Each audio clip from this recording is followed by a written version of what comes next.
राधे राधे मित्रों, आज हम सुनेंगे पितरों के निमित्त एक बहुत ही प्राचीन कथा जिसे श्री कृष्ण ने पक्षीराज गरुड़ को सुनाया था।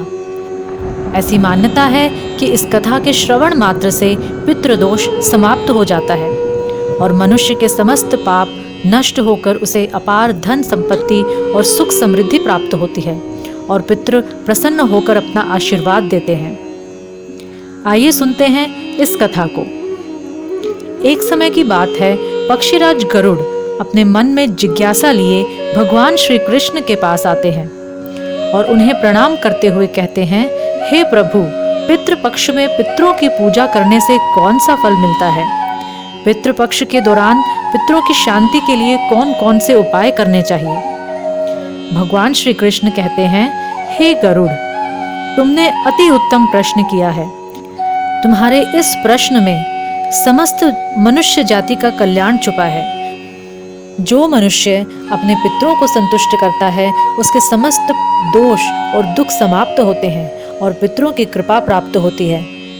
श्री कृष्ण कहते हैं, हे गरुड़, प्राचीन काल में रुचि नामक एक राजा थे जो संसार के मोह माया को छोड़कर निर्भय होकर ब्रह्मचर्य का पालन करते हुए निरहंकार भाव से पृथ्वी पर विचरण करने लगे।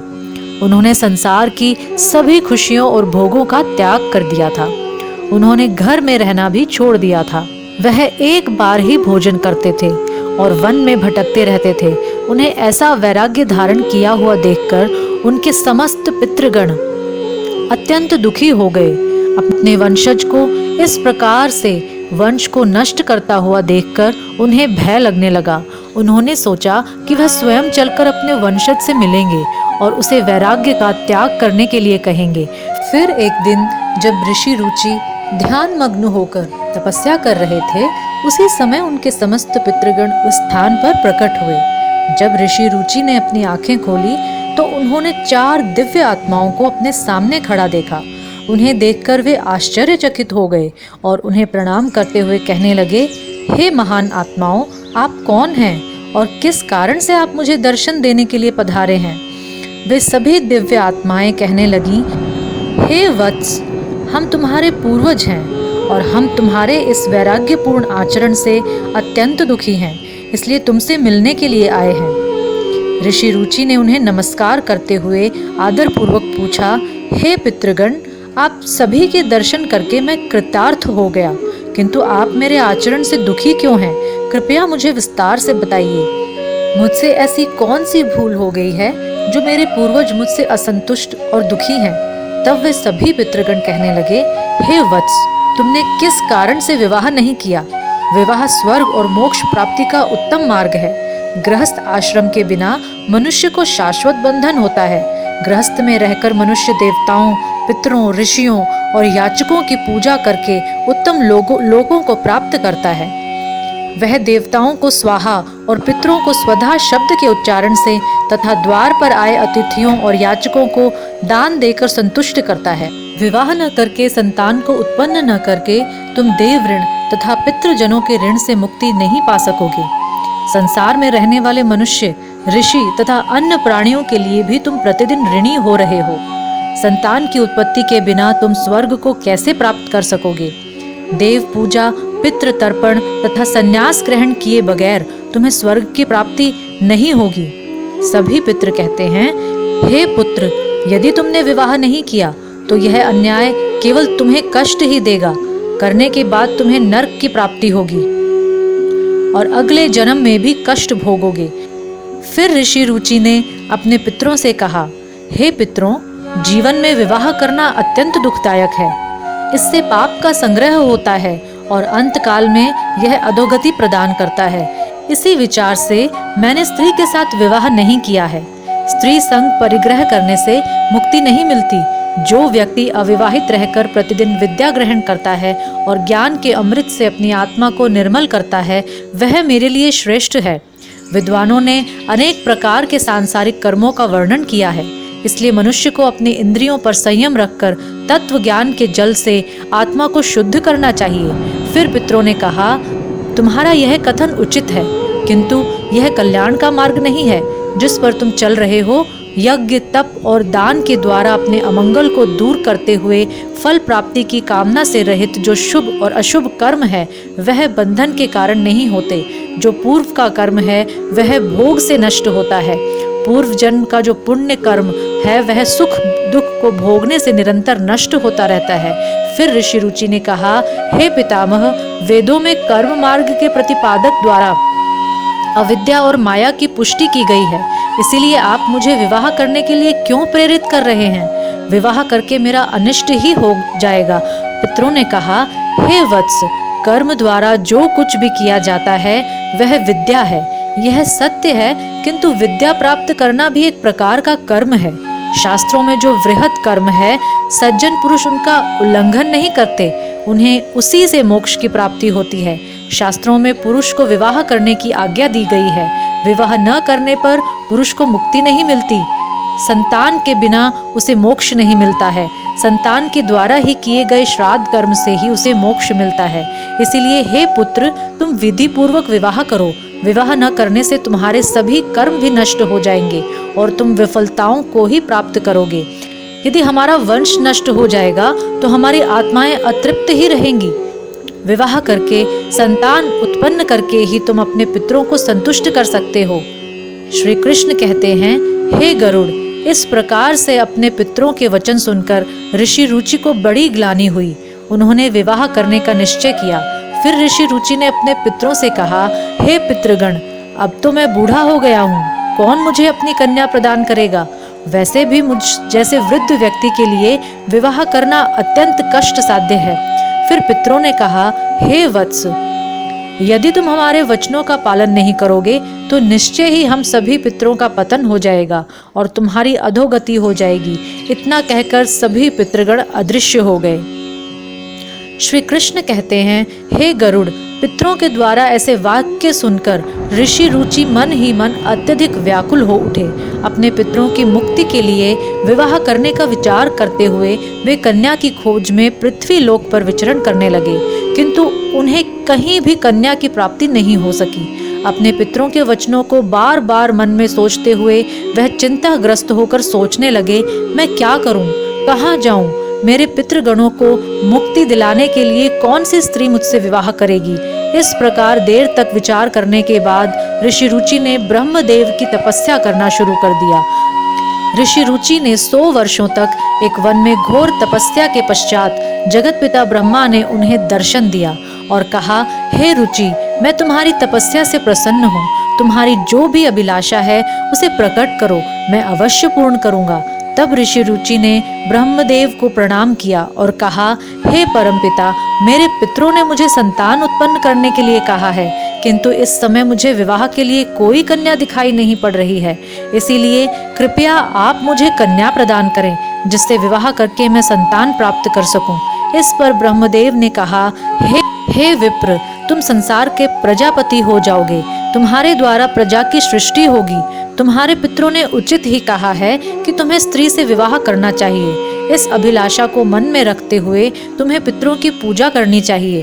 वह प्रसन्न होकर तुम्हारी इस कामना को पूर्ण करेंगे और तुम्हें उत्तम स्त्री की प्राप्ति होगी। इस प्रकार कहकर ब्रह्मदेव अंतर्ध्यान हो गए। ब्रह्मा जी के वचन सुनकर ऋषि रुचि ने पुनः अपने पितरों को प्रसन्न करने का निश्चय किया। फिर ऋषि रुचि नदी के तट पर पहुंचे और एकांत में उन्होंने अपने पितरों का तर्पण करके उन्हें संतृप्त किया। पश्चात एकाग्रचित होकर वे भक्तिपूर्ण अपने पितरों की स्तुति करने लगे। श्री कृष्ण कहते हैं, हे गरुड़, ऋषि रुचि ने अपने पितरों के लिए जो स्तुति की उसे प्रत्येक मनुष्य को ध्यान से सुनना चाहिए। यह स्तुति सब दुखों और दोषों को नष्ट करने वाली है। जो केवल एक बार इस स्तुति को सुनता है उसके अनेक पाप नष्ट हो जाते हैं और उसे पितरों का आशीर्वाद प्राप्त होता है। इसलिए तुम इस स्तुति को ध्यान से सुनो, तभी यह कथा सुनने का फल तुम्हें प्राप्त होगा। महात्मा रुचि इस प्रकार स्तुति करने लगे। जो श्राद्ध में अधिष्ठाता देवता के रूप में निवास करते हैं तथा देवता भी श्राद्ध में स्वधांत वचनों द्वारा जिनका तर्पण करते हैं, उन पितरों को मैं प्रणाम करता हूँ। भक्ति और मुक्ति की अभिलाषा रखने वाले महर्षिगण स्वर्ग में भी मानसिक श्राद्धों के द्वारा भक्ति पूर्वक जिन्हें तृप्त करते हैं।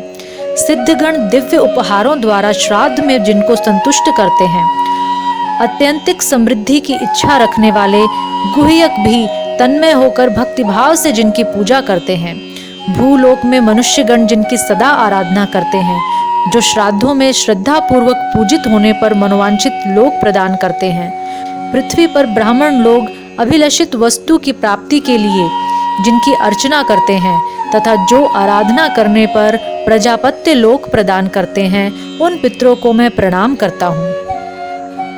तपस्या करने से जिनके पाप धुल गए हैं तथा जो संयम पूर्वक आहार करने वाले हैं, ऐसे वनवासी महात्मा वन के फल मूलों द्वारा श्राद्ध करके जिन्हें तृप्त करते हैं, उन पितरों को मैं मस्तक झुकाता हूँ।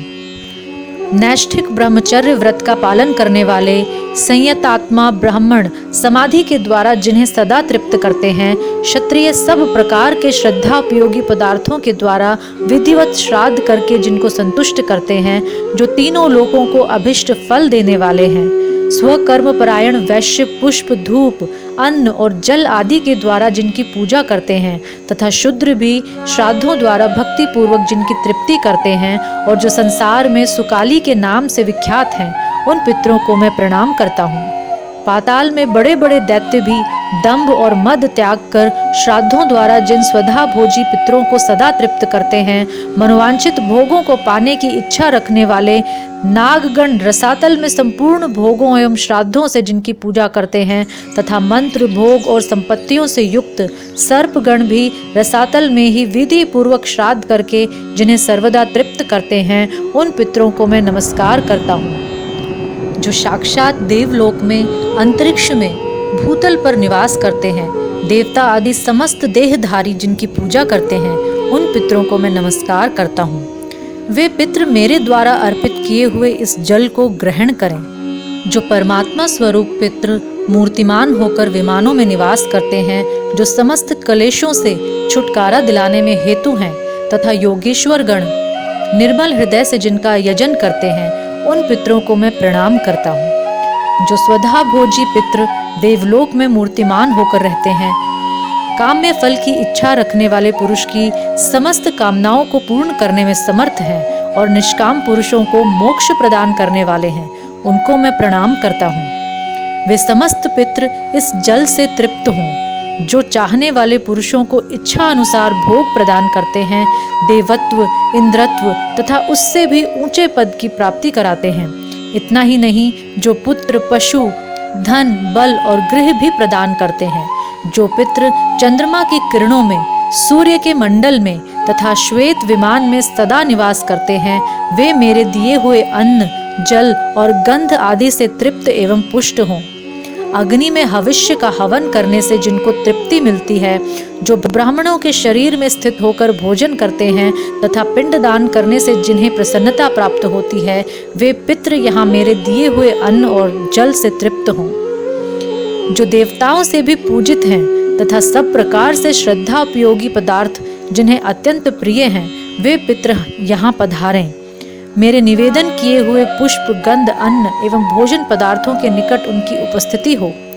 जो प्रतिदिन पूजा ग्रहण करते हैं, प्रत्येक मास के अंत में जिनकी पूजा करनी उचित है, जो अष्टकाओं में वर्ष के अंत में तथा अभ्युदय काल में भी पूजनीय हैं, वे मेरे पितृ यहाँ तृप्ति लाभ करें। जो ब्राह्मणों के यहाँ कुमुद और चंद्रमा के समान शांति धारण करके आते हैं, क्षत्रियों के लिए जिनका वर्ण नवोदित सूर्य के समान है, जो वैश्यों के यहाँ सुवर्ण के समान उज्जवल कांति धारण करते हैं तथा शूद्रों के लिए जो श्याम वर्ण के हो जाते हैं, वे समस्त पितृ मेरे दिए हुए पुष्प गंध धूप अन्न और जल आदि से तथा अग्निहोत्र से सदा तृप्ति लाभ करें। मैं उन सबको प्रणाम करता हूँ। जो वैश्वदेव पूर्वक समर्पित किए हुए श्राद्ध को पूर्ण तृप्ति के लिए भोजन करते हैं तथा तृप्त हो जाने पर ऐश्वर्य की सृष्टि करते हैं, वे पितृ यहाँ तृप्त हों। मैं उन सबको नमस्कार करता हूँ। जो राक्षसों भूतों तथा भयानक असुरों का नाश करते हैं, प्रजाजनों का अमंगल दूर करते हैं, जो देवताओं के भी पूर्ववर्ती तथा देवराज इंद्र के भी पूज्य हैं, वे यहाँ तृप्त हों। मैं उन्हें प्रणाम करता हूँ। अग्निश्वात पितृगण मेरी पूर्व दिशा की रक्षा करें। बहिर्षद पितृगण दक्षिण दिशा की रक्षा करें। आजयप नाम वाले पितृ पश्चिम दिशा की तथा सोमप संज्ञक पितृ उत्तर दिशा की रक्षा करें। उन सब के स्वामी यमराज राक्षसों, भूतों, पिशाचों तथा असुरों के दोष से सब ओर से मेरी रक्षा करें। विश्वक, विश्वभुक, आराध्य, धर्म, धान्य, शुभानन, भूतिद, भूतिकृत और भूति ये पितरों के 9 गण हैं। कल्याण, कलयताकर्ता, कल्य, कल्यत राक्षय, कल्यता हेतु तथा अनद्य ये पितरों के 6 गण माने गए हैं। वर, वरेण्य, वरद, पुष्टिद, तुष्टिद, विश्वपाता तथा धाता ये पितरों के 7 गण हैं। महान, महात्मा, महित, महिमावान और महाबल ये पितरों के पाप नाशक 5 गण हैं। सुखद, धनद, धर्मद और भूतिद ये पितरों के 4 गण कहे जाते हैं। इस प्रकार कुल 31 पितृगण हैं जिन्होंने संपूर्ण जगत को व्याप्त कर रखा है। वे सब पूर्ण तृप्त होकर मुझ पर संतुष्ट हों और सदा मेरा हित करें। इस प्रकार स्तुति करते हुए रुचि के समक्ष सहसा एक बहुत ऊंचा तेजपुंज प्रकट हुआ जो संपूर्ण आकाश में व्याप्त था। समस्त संसार को व्याप्त करके स्थित हुए उस महान तेज को देखकर रुचि ने पृथ्वी पर घुटने टेक दिए और इस स्तोत्र का गान किया। अर्चितानां मूर्तानां पितॄणां दीप्त तेजसां नमस्यामि सदा तेषां ध्यानिनां दिव्य चक्षुषां। अर्थात जो सबके द्वारा पूजित, अमूर्त, अत्यंत तेजस्वी, ध्यानी तथा दिव्य दृष्टि संपन्न है, उन पितरों को मैं सदा नमस्कार करता हूँ। इंद्रादीनां च नेतारो दक्ष मारीच्योस्तथा सप्तर्षीणां तथान्येषां तान् नमस्यामि कामदान्। अर्थात जो इंद्र आदि देवताओं, दक्ष, मारीच, सप्तऋषियों तथा दूसरों के भी नेता हैं, कामना की पूर्ति करने वाले उन पितरों को मैं प्रणाम करता हूँ। मनवादिनां च नेतार सूर्य चंद्रमसोस्तथा तान् नमस्यामहं सर्वान् पितृनप्सुद्धावपि। अर्थात जो मनु आदि ऋषियों, मुनीश्वरों तथा सूर्य और चंद्रमा के भी नायक हैं, उन समस्त पितरों को मैं जल और समुद्र में भी नमस्कार करता हूँ। नक्षत्राणां ग्रहाणां च वायवग्न्योर्नभस्तथा ध्यावा पृथिवो व्योश्रव तथा नमस्यामि कृतांजलि। अर्थात नक्षत्रों, ग्रहों, वायु, अग्नि, आकाश और दुलोक तथा पृथ्वी के भी जो नेता हैं, उन पितरों को मैं हाथ जोड़कर प्रणाम करता हूँ। देवर्षिणां जनित्रिंश्च सर्वलोक नमस्कृतान् अक्षयस्य सदा दात्रीन् नमस्येऽहं कृतांजलिः। अर्थात जो देवर्षियों के जन्मदाता, समस्त लोकों द्वारा वंदित तथा सदा अक्षय फल दाता हैं, उन पितरों को मैं हाथ जोड़कर प्रणाम करता हूँ। प्रजापतिः कश्यपाय सोमाय वरुणाय च योगेश्वरेभ्यश्च सदा नमस्यामि कृतांजलिः। अर्थात प्रजापति कश्यप, सोम, वरुण तथा योगेश्वरों के रूप में स्थित पितरों को सदा हाथ जोड़कर प्रणाम करता हूँ। नमो गणेभ्यः सप्तभ्यस्तथा लोकेषु सप्तसु स्वयंभुवे नमस्यामि ब्रह्मणे योग चक्षुषे। अर्थात सातों लोकों में स्थित 7 पितृगणों को नमस्कार है। मैं योग दृष्टि संपन्न स्वयंभू ब्रह्मा जी को प्रणाम करता हूँ। सोमाधारान् पितृगणान् योगमूर्तिधरां तथा नमस्यामि तथा सोमं पित्रं जगतामहम्।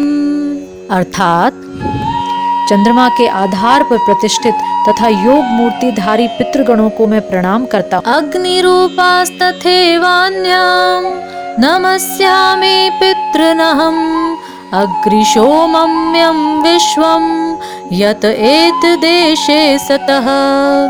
अर्थात साथ ही संपूर्ण जगत के पिता सोम को नमस्कार करता हूँ तथा अग्नि स्वरूप अन्य पितरों को भी प्रणाम करता हूँ, क्योंकि यह संपूर्ण जगत अग्नि और सोममय है।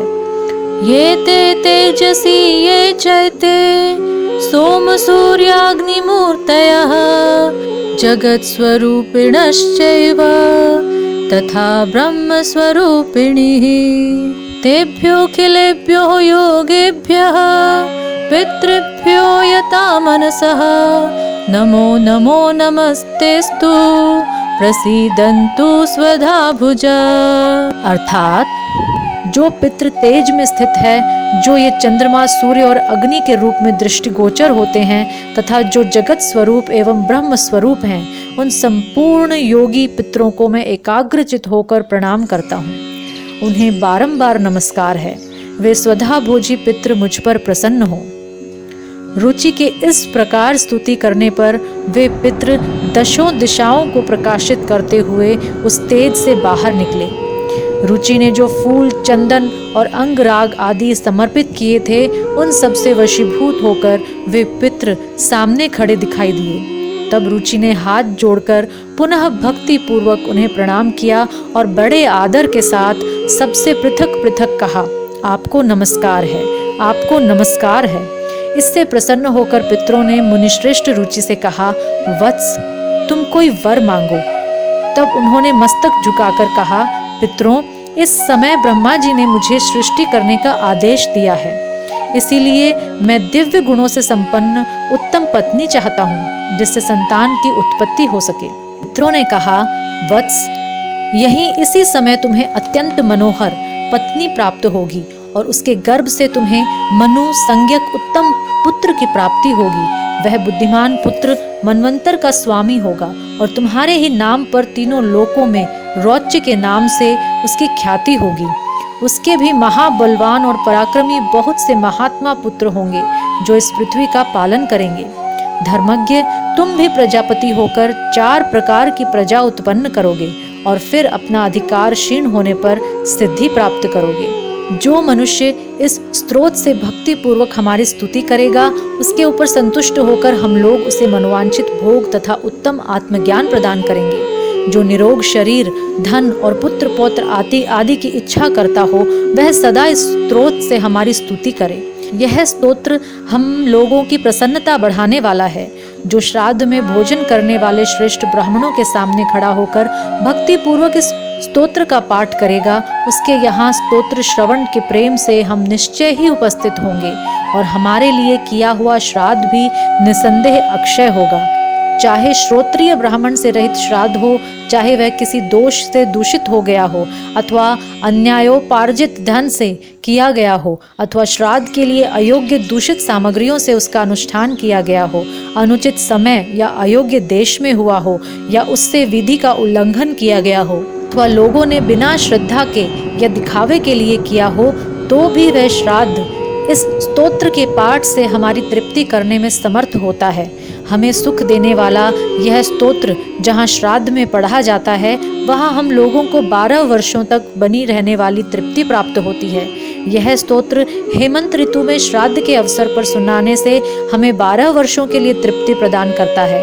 इसी प्रकार शिशिर ऋतु में यह कल्याणमय स्तोत्र हमारे लिए 24 वर्षों तक तृप्तिकारक होता है। वसंत ऋतु में श्राद्ध में सुनाने पर यह 16 वर्षों तक तृप्तिकारक होता है तथा ग्रीष्म ऋतु में पढ़े जाने पर भी यह उतने ही वर्षों तक तृप्ति का साधक होता है। रुचे, वर्षा ऋतु में किया हुआ श्राद्ध यदि किसी अंग से विकल हो तो भी इस स्तोत्र के पाठ से पूर्ण होता है और उस श्राद्ध से हमें अक्षय तृप्ति होती है। शरद काल में भी श्राद्ध के अवसर पर यदि इसका पाठ हो तो हमें 15 वर्षों तक के लिए तृप्ति प्रदान करता है। जिस घर में यह स्तोत्र सदा लिख कर रखा जाता है, वहाँ श्राद्ध करने पर हमारी निश्चय ही उपस्थिति होती है। अतः महाभाग, श्राद्ध में भोजन करने वाले ब्राह्मणों के सामने तुम्हें यह स्तोत्र अवश्य सुनाना चाहिए, क्योंकि यह हमारी पुष्टि करने वाला है। पितृदोष से शांति हेतु एवं पितृजनों की प्रसन्नता हेतु श्राद्ध के अवसर पूर्व काल में अथवा नित्य इस स्तोत्र का पाठ करना चाहिए। नित्य इसका पाठ करने से मनुष्य का सर्व प्रकार से कल्याण होता है। दक्षिण दिशा की ओर मुख करके श्वेत पुष्प, श्वेत चंदन अर्पित करते हुए तिल के तेल का दीपक प्रज्वलित कर इस स्तोत्र का पाठ करना चाहिए। तो ये थी पितरों के निमित्त बहुत ही प्राचीन कथा। आपको ये कैसी लगी कमेंट बॉक्स में ज़रूर बताइएगा। यदि अच्छी लगी हो तो कृपया चैनल को सब्सक्राइब करें और बेल आइकन को प्रेस करें ताकि आपको आने वाली प्रत्येक वीडियो का नोटिफिकेशन मिल सके। आज के लिए इतना ही। हरे कृष्ण।